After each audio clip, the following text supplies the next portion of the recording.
Food club 182. ఈ రోజు ఒక మంచి రెసిపీతో మేము ముందుకు వచ్చాము. అదే మినపగార్లు విత్ చికెన్ కర్రీ. మీలో చాలా మందికి ఈ రెసిపీ అంటే చాలా ఇష్టం. మనం ఫెస్టివల్స్ కి ఎక్కువ చేసుకునే రెసిపీ కాబట్టి ఇది. సో పెద్దమ్మ చికెన్ అయితే శుభ్రంగా కడిగేసుకున్నాం. సో ఉప్పు పసుపు వేసుకొని నిమ్మకాయ పిండుకొని బాగా కడుక్కుందాం. అంటే నీసు వాసన గట్ట ఉండదు అనమాట. ఇలా సో నీసు వాసన రాకూడదని మనం నిమ్మకాయ అన్ని వేసుకొని కలుపుకుంటే మంచిగా అవుతుంది, క్లీన్ అవుతుంది. ఉదయం 2 గంటల ముందు నానబెట్టుకుని గ్రైండర్ చేసుకొని ఇలా ముద్ద చేసుకున్నాను. కొంచెం జీలకర్ర పసుపు అంటే కొంచెం కలర్ వస్తుంది, ఎల్లో కలర్. తర్వాత నుంచి ఉప్పు, కొంచెం నూనె లాకుండా కొంచెం బియ్యం పిండి వేసాను. బాగా గ్రైండ్ చేసుకొని పెంచుకున్నాను. సో చికెన్ లో మనం మ్యారినేట్ చేసుకున్నాం ఫస్ట్ చికెన్ కి. సో ఉప్పు అలానే కొంచెం కారం, చిన్న పసుపు, కొంచెం నిమ్మకాయ కూడా వేసుకుందాం. కొంచెం ఇలాగా బాగా మిక్స్ చేసుకొని ఒక 30 మినిట్స్ మ్యారినేట్ చేసుకుంటే సరిపోతుంది. సో ఈలోపు మనం ఆనియన్స్ ఇవన్నీ కట్ చేసుకుందాం. సో ఆనియన్స్, ఎండి కొబ్బరి, అల్లం, కొంచెం జీడిపప్పు, మిర్చి, సో గసగసాలు కొంచెం నానబెట్టుకున్నాం. ఇంకో బిర్యానీ మసాలా. సో చిన్నగా ఆనియన్స్ అయితే చిన్నగా కట్ చేసుకున్నాం. సో కర్రీ కదా, ఇంకా మళ్ళీ ఇవి ఉల్లిపాయలు టమాటాలు కొంచెం గ్రైండ్ చేసుకోవడానికి కొన్ని ఉల్లిపాయలు కొంచెం పక్కన పెట్టుకుందాం. సో ఉల్లిపాయలు, టమాటా, అల్లం, వెల్లుల్లి అన్ని వేసుకొని గ్రైండ్ చేసుకుంటాం. సో అది వేరేగా పేస్ట్ పక్కన పెట్టుకుందాం. సో కొంచెం ఆనియన్స్ మనం చిన్నగా కట్ చేసుకున్న ఆనియన్స్ పక్కన పెట్టుకుందాం. సో మిక్సీ జార్లోని అల్లం, ఎండి కొబ్బరి, నానబెట్టుకున్న గసగసాలు,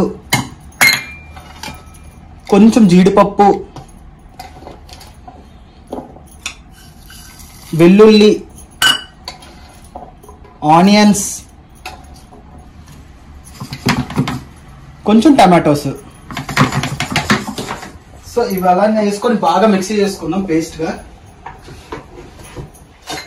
సో మిక్సీ చేసుకుందాం.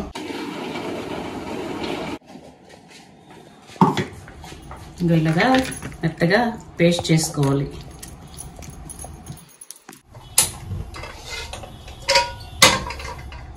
సో గార్లిక్ మనకి ఎక్కువ గ్రేవీ ఉంటేనే బాగుంటది.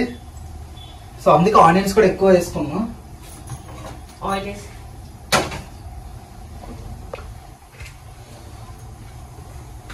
ఇదిగోండి ఆయిల్. చాలు. ఇదిగోండి బిర్యానీ మసాలా పీసెస్ ఉంటాయి కదా, అవి కొంచెం వేసుకుందాం. సో అవి కొంచెం లైట్ గా వేగిన తర్వాత మనం చిన్నగా కట్ చేసుకున్న ఆనియన్స్ కూడా వేసుకోవాలి తర్వాత. సో కొంచెం ఆనియన్స్,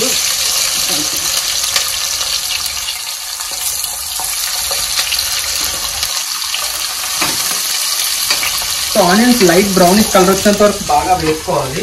పచ్చిమిరపకాయలు కొంచెం వేగిన తర్వాత పచ్చిమిరపకాయలు వేసుకొని మిగతా ప్రాసెస్ కూడా అలా వేసుకోవడమే. కొంచెం ఆనియన్స్ వేగిన తర్వాత కట్ చేసుకున్న మిరపకాయలు వేసుకుందాం. అలాగా అటు ఇటు కొంచెం లైట్ గా కలుపుకుందాం బాగా.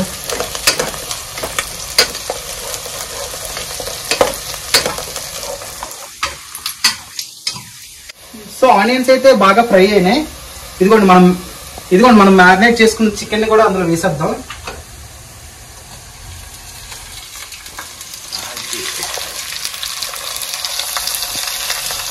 టమాటా వేసి సో చికెన్ బాగా వేసుకున్నాం. సో బాగా వేసుకున్నాం ఆనియన్స్ లో. సో చికెన్ బాగా కలుపుకున్న తర్వాత ఈ విధంగా మూత పెట్టుకుందాం. ఎందుకంటే చికెన్ నుంచి వాటర్ వస్తుంది. ఆ వాటర్ నుంచి అది వాటర్ వచ్చిన తర్వాత అది ఇంకిపోయినంత వరకు ఫ్రై చేసుకోవాలి. సో అది ఈలోగా మనం గార్లిక్ కోసం ఆయిల్, సో ఆ గార్లిక్ కోసం ఆయిల్ హీట్ చేసుకుందాం మనం.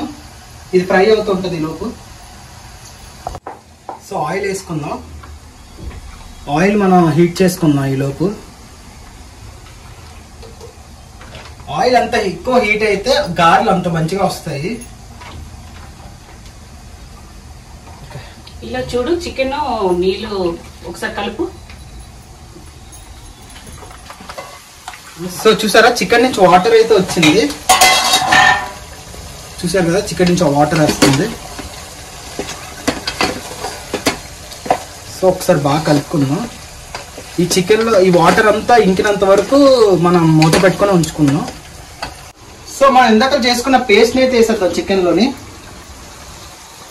అలానే కొంచెం పసుపు, సరిపడంత ఉప్పు,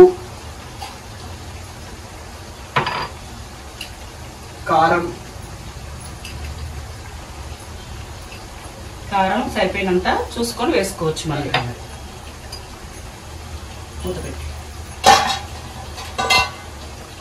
కాసేపు మూత పెట్టుకొని మగ్గించుకుందాం. ఈలోగా మనం గారెలు వేసుకుందాం. సో గారెలు కూడా వేసేద్దాం.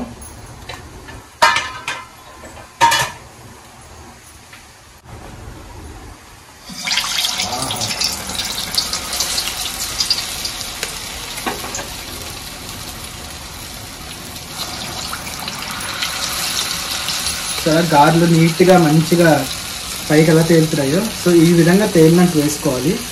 పిండి అయితే అలా కలుపుకోవాలి మంచిగా బ్యాలెన్స్ చేసుకుంటాను నేను. చూడు తిరిగి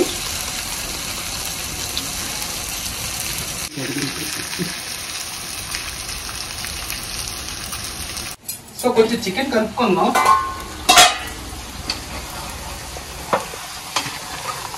సో చికెన్ అయితే బాగా కలుపుకుందాం. ఆహా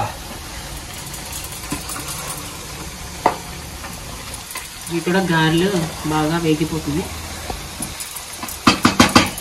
సో గారెలు అయితే బాగా ఫ్రై అయిపోయి చూడండి ఎంత క్రిస్పీగా కనిపిస్తున్నాయో. సో చికెన్ అయితే కాసేపు బాగా మగ్గింది. కొంచెం వాటర్ వేసుకుందాం. వాటర్ వేసుకొని కొంచెం బాగా కలుపుకుందాం.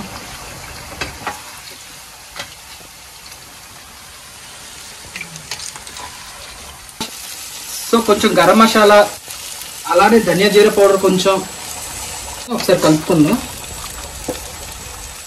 సో చికెన్ కర్రీ అయితే అయిపోయింది ఆల్మోస్ట్. ఒక 5 to 10 minutes లో ఫ్లేమ్ లో ఉంచుకుంటే సరిపోతుంది. సో గారెలు కూడా మనం అయిపోయాయి. సో చికెన్ అయితే అయిపోయింది. చికెన్ అయితే అయిపోయింది. సో పెద్దమ్మా లేట్ అయితే చికెన్ కూడా వేసుకున్నావా? పక్కన వేసుకో జ్యూస్ వేసు.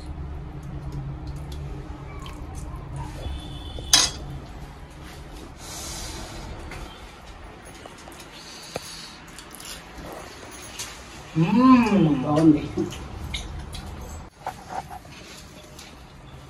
చాలా చాలా చాలా అద్భుతంగా వచ్చింది.